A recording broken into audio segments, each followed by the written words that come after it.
Bienvenidos a una clase más de discipulado de Iglesia Conexión, la iglesia que nos une y nos enseña a vivir.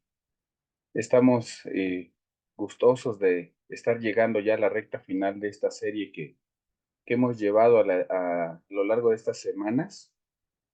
Ya por concluir a escasas 2 clases, esta que es la penúltima y la última. El día de hoy tenemos el tema de los pensamientos del hombre. Y sabemos que los pensamientos del hombre no son los pensamientos de Dios. Los de Dios son buenos, agradables y perfectos. Así es que pues vamos a iniciar.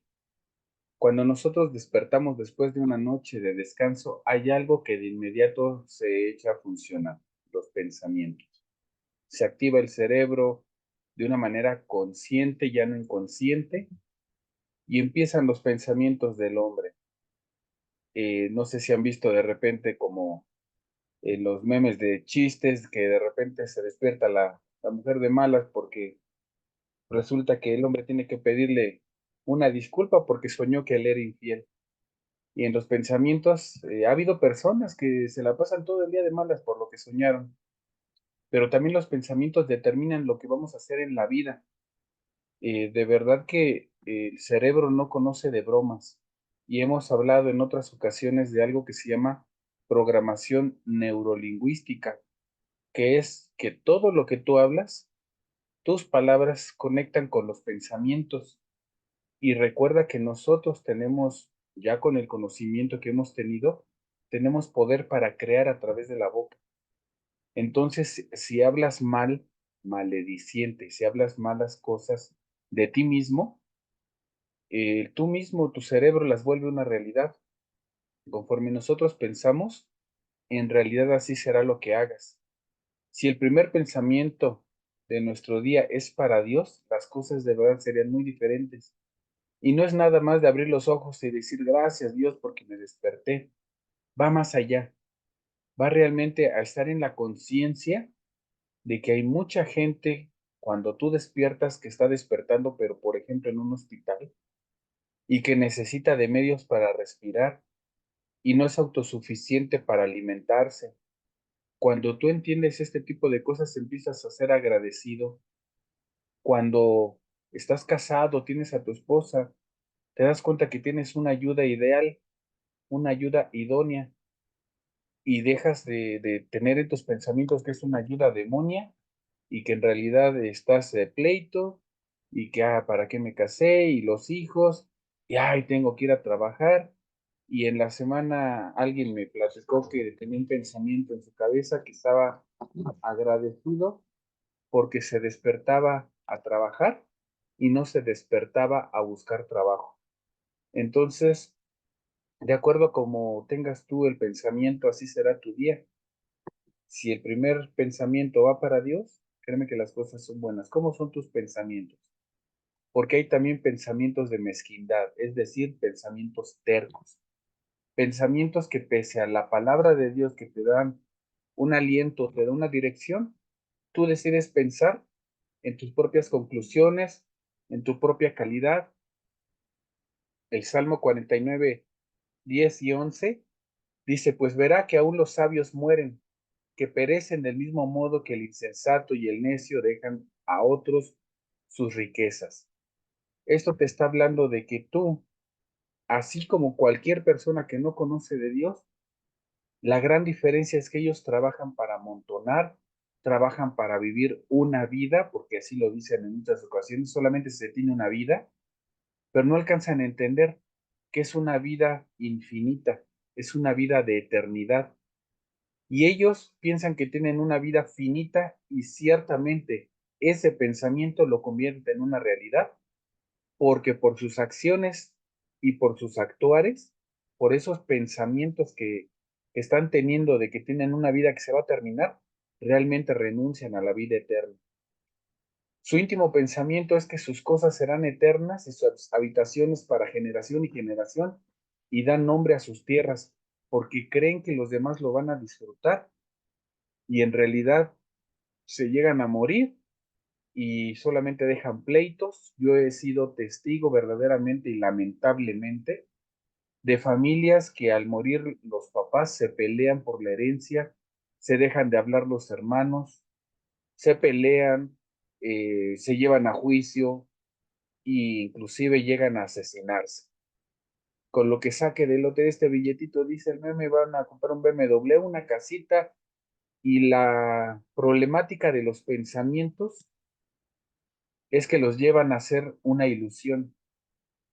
Los pensamientos de juicio y de crítica matan a las relaciones porque empiezan a anidar en sus corazones la envidia de lo que no tienen. Y en alguna ocasión, no sé si hayan llegado a ver que hay personas que leen las cartas, personas que según hacen amuletos para que te vaya muy bien y tratan de legalizar algo, tratan de legalizar tus pensamientos. Y entonces como fulanito o fulanita no te hace caso, pues no me hiciste caso por las buenas, pues entonces por las malas, ¿no? Y van a pagar por un amarre. Y en una ocasión vi a una persona que estaba vendiendo amuletos de la prosperidad en una mantita en el piso, mugrosa por cierto, no me acuerdo si 10 o 15 pesos las estaba promocionando, y lo peor del caso es que había una persona que le estaba comprando.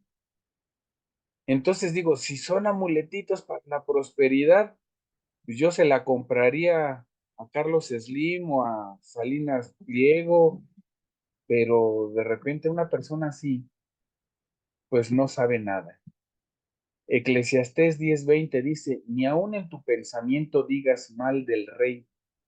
Es decir, no pienses mal de las personas, no pienses mal del rey, habla de las personas en autoridad, porque es muy sencillo permitirte pensamientos y el problema con esos pensamientos con la gente de autoridad es que estás pensando mal en contra de quien Dios designó darle algo.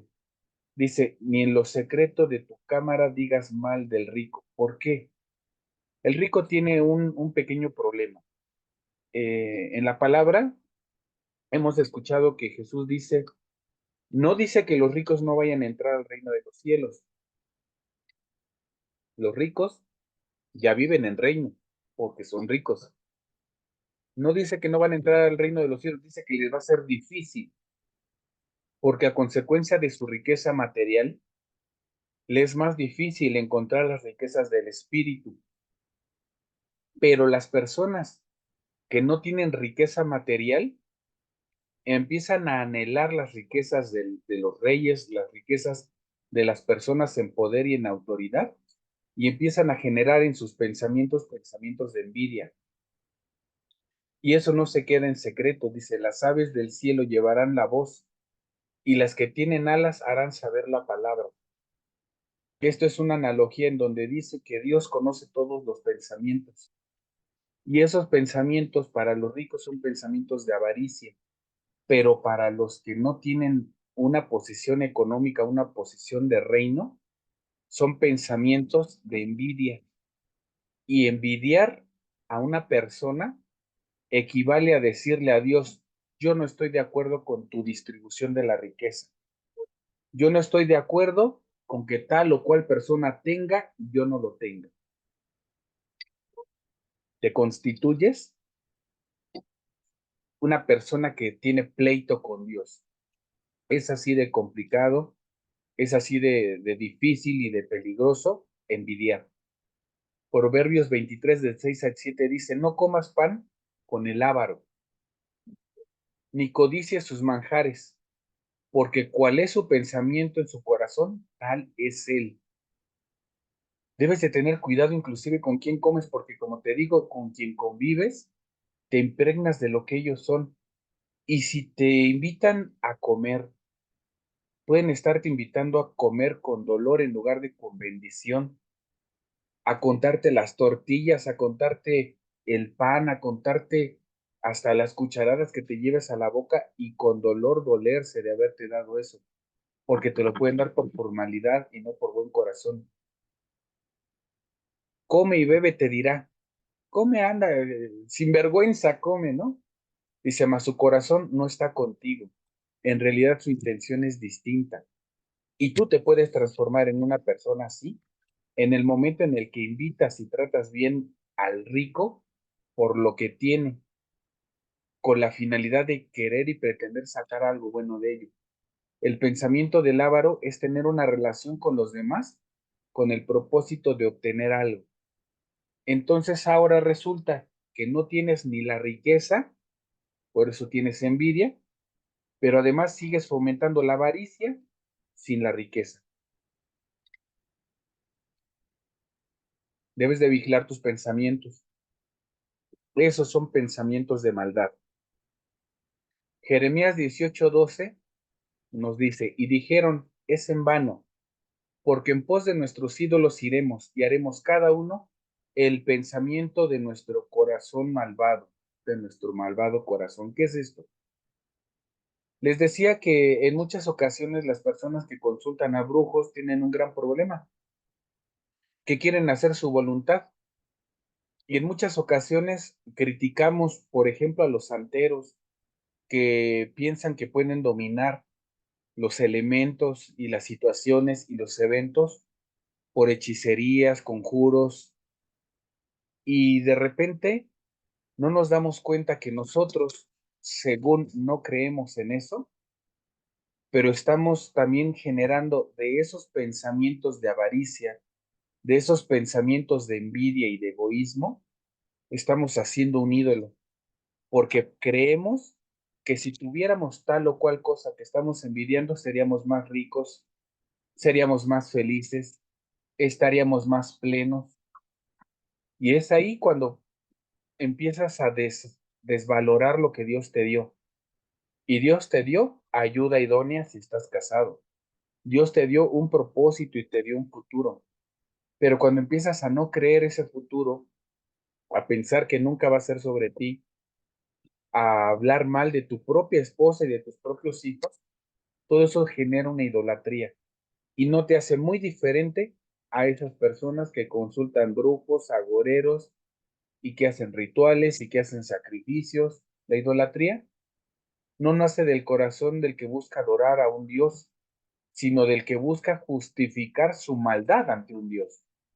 Y aquí yo debería de cambiar la D de Dios a un Dios minúsculo, porque ante Jesucristo, ante el único Dios verdadero, no te vas a poder justificar de tu maldad, porque Él por eso se encarnó, para demostrarte que podías sentir todo tipo de sentimiento, hambre, pena, dolor. Tú puedes leer en los evangelios que Jesús lloró, se dolió con la muerte de su amigo.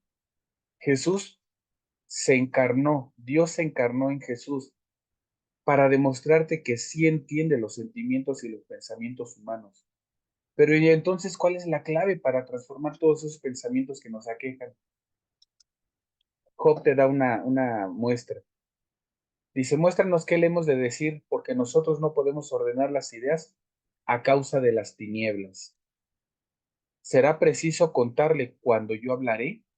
Por más que el hombre razone, quedará como abismado. Pero decía, Marcos nos dice, que lo que del hombre sale, eso contamina al hombre. ¿Qué nos está diciendo en esta parte? Dentro del corazón de los hombres salen los malos pensamientos, los adulterios, las fornicaciones, los homicidios, los hurtos, las avaricias. Me voy a regresar. ¿Cuál es la clave de los buenos pensamientos? Muéstranos qué le hemos de decir, porque nosotros no podemos ordenar las ideas a causa de las tinieblas. Marcos 7:20, pero decía que lo que el hombre sale, eso contamina al hombre, y vemos una serie de pensamientos que tiene el hombre.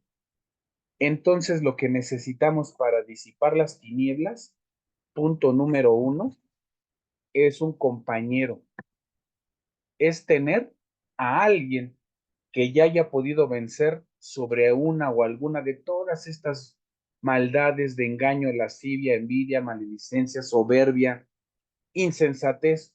Dice, todas estas maldades de dentro salen y contaminan al hombre. Tú debes de juntarte con alguien que esté venciendo la batalla en todo esto.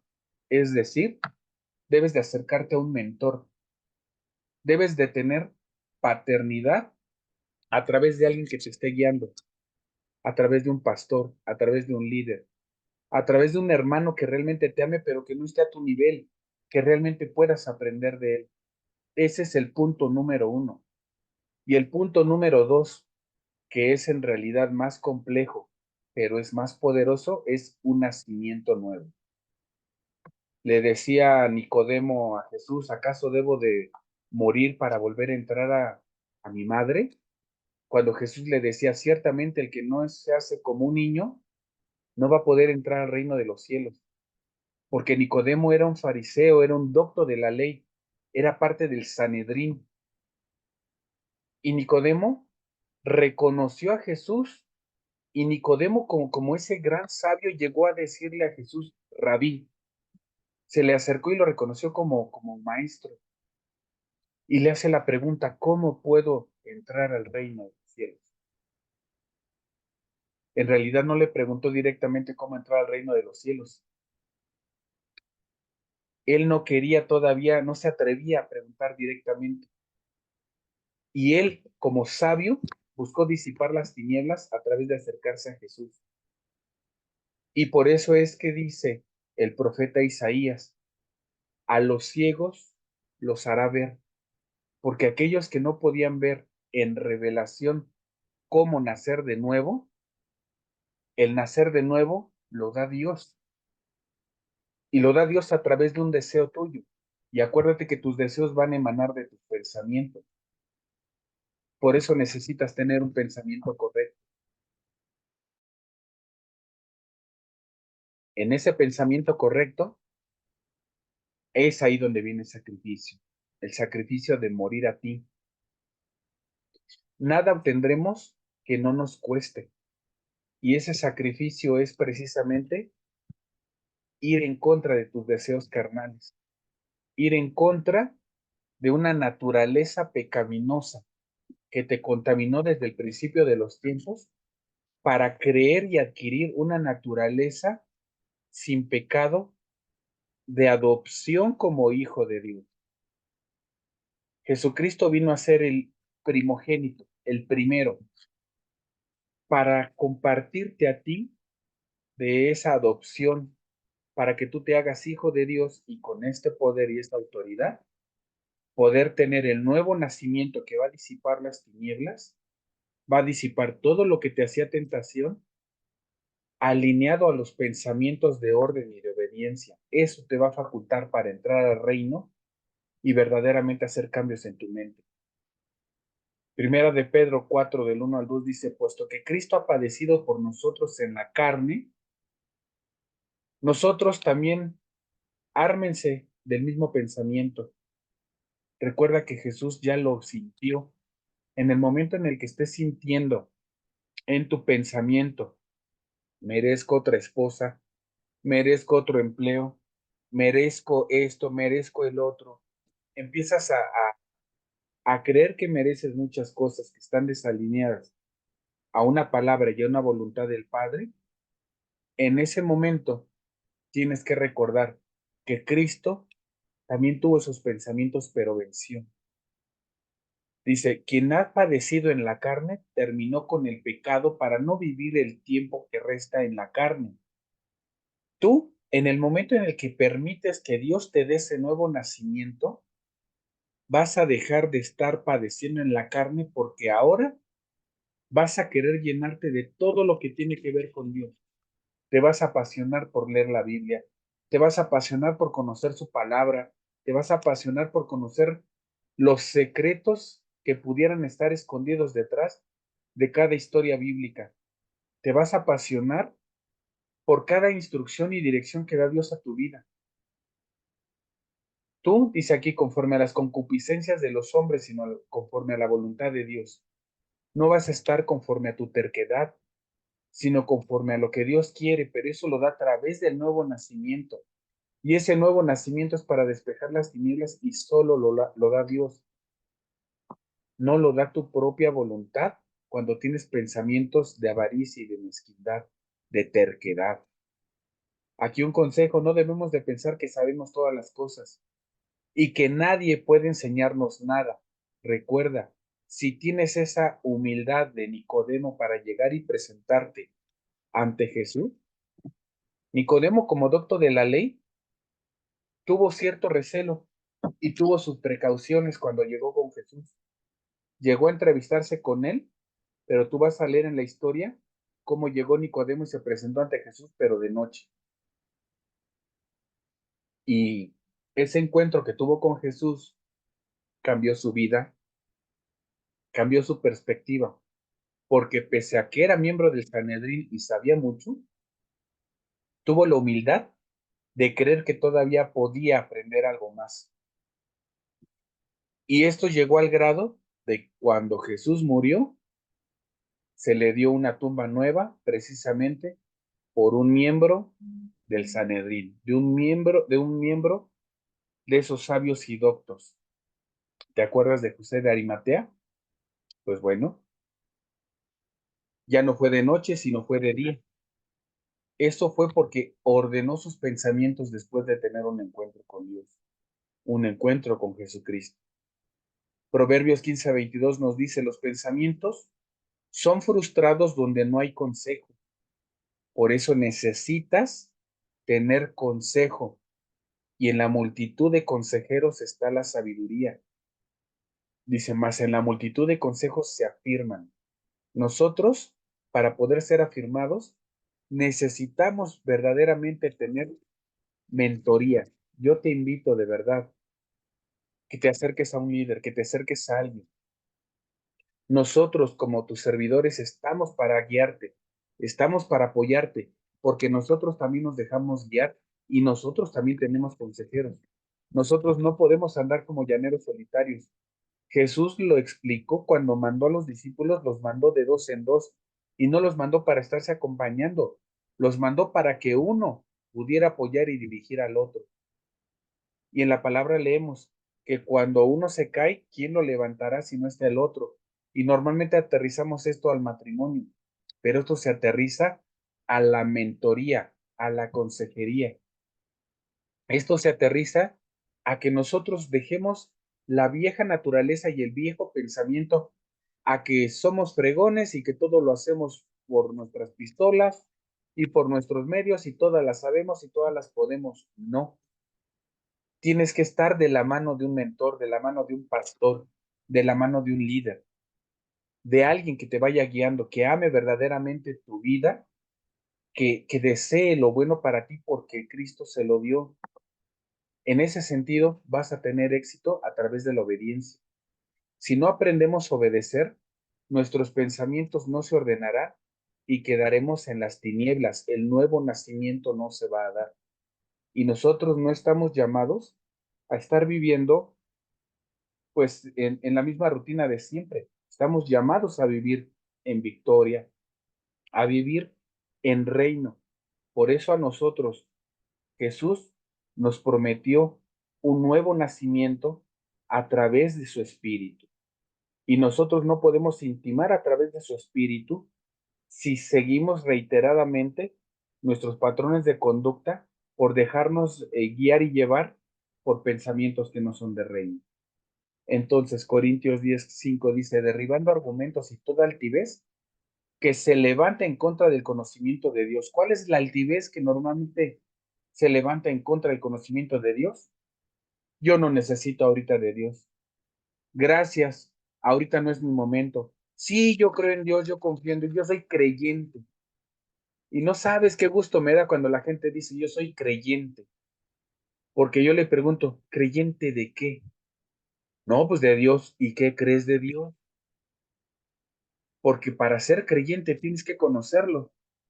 Y la gente no conoce de Dios. Y déjame decirte, mi querido amigo, que espero no te ofendas si de repente llegas a creerte agnóstico o creerte ateo, pero créeme que no existen los agnósticos y no existen los ateos.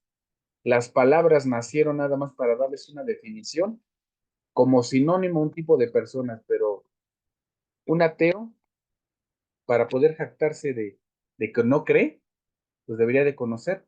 Pero normalmente los que dicen que son ateos no conocen, porque si yo no he encontrado uno que me diga que es ateo, y entonces podamos hablar de Ganesha, de Vishnu, de, de Quetzalcóatl, de la deidad que se te ocurra, porque hay cientos de miles de deidades, y no creer en ninguna es realmente una gran terquedad.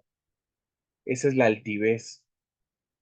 Y cuando tú lees la palabra y escuchas que Jesucristo dijo, yo soy el camino, la verdad y la vida, nadie llega al Padre si no es por mí, se los he platicado en otro momento, cuando yo lo leí y lo escuché y me lo dijeron, yo pensé que Jesús era un soberbio, porque para entonces yo andaba militando en el budismo y dije, pues el budismo está bien chido, es la buena onda y hasta las hormiguitas respetamos. Pero lo único que pasó es que tuve que dar vueltas y tumbos y darme cuenta que hay caminos que solamente te llevan a la autosatisfacción. Hacemos la idolatría del querer yo estar bien, del yo estoy en paz. Todo el planeta se está cayendo y derrumbando. Ah, pero yo tengo mi paz interior. Ah, mi familia se destruye todo. Ay, pues mi vieja loca por sus pensamientos, pero pues yo me porto bien, yo no estoy mal. Y la pobre mujer se vuelta un revuelo de ideas por sus propios pensamientos, pero tú tienes paz interior. Y eso es lo importante. No. Todo el mundo está equivocado. No, sí. Tú eres una morsa, pero nació en un cuerpo de humano. No. Tú mereces que se te respete como una morsa. Y una morsa de 4 años, además. Y resulta que quieres modificar los pensamientos del mundo y torcer las leyes del planeta entero por una terquedad y altivez. Tiene sus niveles, pero todo simplemente se resume en una palabra, el error. Y cuando Jesús me dice que es el camino, la verdad y la vida, y que nadie llega al Padre sino por Él, me doy cuenta que Jesús lo único que quería era ahorrarme 10 años de sufrimiento, de andar del tingo al tango y de tumbar para llegar a reconocer que solamente a través de Él. Entonces yo te invito a que si quieres dejar ateísmos, quieres dejar agnosticismos y quieres dejar terquedades y viejos patrones de conducta, empieza por Jesús. Estoy seguro que no lo vas a desechar, porque eso te va a ahorrar años. Ahora que si quieres entrarle por los otros medios, pues éntrale. Son tus pensamientos. A mí una persona me dijo, cuando termines y te canses, yo aquí te espero. Y la verdad es que eso me dolió, pero desafortunadamente tenía razón. Tuve que llegar a ese punto de entender que Cristo lo que buscaba era darme reino, darme una nueva manera de pensar y una nueva manera de vivir. Isaías, el profeta, nos dice, busquen a Dios mientras pueda ser hallado. Llámenle en tanto que está cercano, porque es probable que llegues a buscar a Dios ya cuando no lo puedas encontrar. Y no te hablo del apocalipsis, ni te hablo de un mañana caótico, sino en un punto en el que tu propia adicción, tu propia necedad y tu propia terquedad te haya invadido tanto en la tiniebla que impida totalmente un nuevo nacimiento y haga irreversible el daño de toda la consecuencia que hayas tenido que impulsar por esa terquedad. Por eso dice así, deje el impío su camino y el hombre inicuo sus pensamientos. Deje el malo de hacer lo malo y deje esa terquedad de pensamiento perverso de lado. Dice, vuélvase a Dios, el cual tendrá de él misericordia. Y aquí yo quiero dejarte algo muy en claro, porque la verdad es que si una jovencita decide fornicar, queda embarazada, se hace madre soltera y llega a conocer de Jesús, llega a conocer de Cristo, la verdad es que Cristo le da perdón, le da salvación, le da vida eterna, pero eso no hace que su bebé se desaparezca del planeta. El bebé va a seguir ahí y ella va a tener que hacerse responsable de ese bebé. Te pongo esta ilustración porque todo lo que hiciste antes de iniciar este camino que estamos el día de hoy surcando para tener este nuevo nacimiento y esta relación con Dios, lo que está haciendo es grande porque la verdad no es pequeña la cosa. Te está dando perdón y vida eterna. Te está quitando condenación, pero sí tenemos que ser responsables de la consecuencia de lo que hicimos. Y Dios en su misericordia es ahí donde va a transformar las cosas. He sabido de gente que robaba y de repente le entra en el corazón un deseo de resarcir todo lo que hicieron. Y llega y confiesa y dice, mira, yo te pedí prestado y no te pagué. Necesito pagarte, por favor. Mira, no puedo hacerlo de contado, pero yo ya soy otra persona, tengo otros pensamientos y solamente te pido que me des la facilidad de pagarte lo que tú creas que te debo. Y en más de una ocasión he sabido que hasta la deuda les perdono. Entonces es ahí cuando tú permites que la misericordia de Dios llegue a ti, pero no puede llegar a ti si tú no estás dispuesto a permitirte moldear en tus pensamientos. Si no te permites moldear por tus pensamientos, vas a seguir realmente peleándote con Dios, porque como te digo, vas a estarle diciendo, yo no estoy de acuerdo con lo que me diste, no estoy de acuerdo con la vida que me diste, no estoy de acuerdo con los hijos que me diste, con los padres que me diste, y le vas a estar enseñando a Dios cómo gobernar. Eso no te va a dar paz en tu corazón. Cuando no tienes paz en el corazón, no tomas decisiones correctas y no puedes tener pensamientos correctos. Filipenses 4, del 4 al 7 dice, regocíjense siempre en el Señor. Otra vez te digo, regocíjate, tu gentileza sea concedida, conocida de todos los hombres, porque el Señor está cerca. Y así es como vemos de repente que hay gente que está contenta en todo momento con lo que tiene, con lo que es, y hasta mal te llega a caer.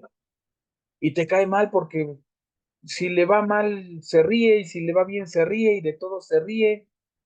Y entonces te das cuenta que lo que en realidad está pasando, te estás juzgando con la amargura de tu corazón. Dice, por nada estén afanosos, no estés por nada entretenido. Sean conocidas tus peticiones delante de Dios en toda oración y ruego, con acción de gracias, o sea, con agradecimiento. Que seas reconocido ante Dios porque tú le reconoces a Él. Reconoces la mano de Dios a través de un problema que te venga encima. Reconoces la mano de Dios a través de una situación dolorosa o difícil y le agradeces no por el problema, porque la verdad es que no tienes por qué estar agradeciendo los problemas, pero sí puedes estarle agradeciendo la oportunidad de sentir su presencia que te va a sacar de esa dificultad, porque es ahí donde más oramos. Es en la tempestad donde realmente reconocemos a Dios. Y recuerdo mucho a un hombre que decidió surcar el océano en un velero y decía que parte de la odisea que había hecho en ese velero le había dado a conocer que en medio del océano no hay ateos. Imagínate lo que habrá sentido en medio del mar, a la nada, donde solamente contaba con lo que tenía y a Dios. Él dijo eso. Fue a reconocer que en medio del océano, ahí se encuentra Dios también. Nada más que Él y Dios estaban ahí. Cuando es eso en tu corazón y en tu mente, la paz de Dios que sobrepasa todo entendimiento, dice que va a guardar tu corazón. Es decir, cuando la paz tranquiliza tus pensamientos, va a empezar tu nuevo nacimiento, vas a tener entendimiento y dice que va a guardar tu corazón, es decir, va a guardar tus acciones, porque del corazón emanan las acciones.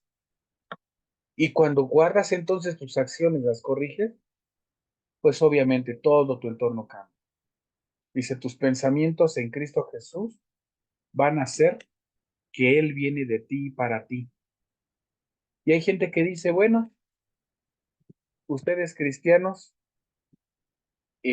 parecen muy buenos y buscan muy bueno y pareciera que todo está padre, pero mira, la verdad es que el caminar con Dios nos deja únicamente la vida eterna, el reino, pero el reino para vivirlo desde ahorita. Cuando tú te mueras, no va a haber enfermedad. Cuando tú te mueras, no va a haber pobreza.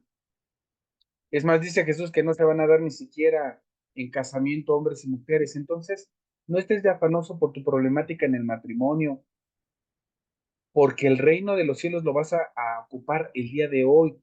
Es en este mundo donde debes de ejercer los milagros de sanidad, los milagros financieros. Y un milagro financiero no se trata de que va a caerte una bolsa, un costal de oro del cielo. Un milagro financiero va a ser porque tus pensamientos se van a ordenar y entonces vas a ordenar tus finanzas, vas a empezar a pagar tus deudas y entonces te sales del sistema de robo al que te habías metido. Y cuando te sales del sistema de robo, entonces facultas a Dios para que pueda en realidad hacer el milagro de que tu finanza sea sanada. ¿Y de qué manera? Él nos dijo en su palabra, que en tus manos te da el poder de la riqueza y de generar riqueza. Y entonces, si tienes en tus manos el poder de generar la riqueza, no tienes por qué estar preocupado porque esté en tus manos la deuda, la crisis, porque nada de eso está hecho para ti. Así es que pues te agradecemos que nos hayas acompañado. Esto es Conexión, la iglesia que nos une y nos enseña a vivir. Te agradecemos y esperamos que nos puedas acompañar en la próxima clase.